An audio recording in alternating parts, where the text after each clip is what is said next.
Изминатото деноноќе на територијата на Македонија има обилни врнежи од дожд, наместа поројни и проследени со ветер и локална појава на грмежи.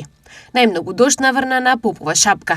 Најмногу има наврнато на Попова шапка 86 литри, 57 литри на Крива Паланка, 55 Маврово, 43 литри Лазарополе и Тетово, 38 литри Куманово, 37 Скопје на Петровец и 33 литри Скопје Зајчевле, 20 литри Штип до 2 литри во Струмица.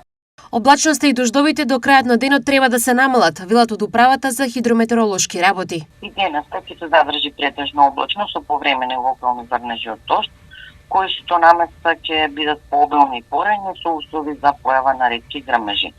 Попладне врнежите треба да престанат, а облачноста ќе се намали. Каква е прогнозата за предстојните денови? И утре не очекува променливо облачно време со повремени локални врнежи од дожд, со максимална температура од 13 до 19 степени. По 2 дена стабилизирање на временските услови, од петок повторно најава за дождови.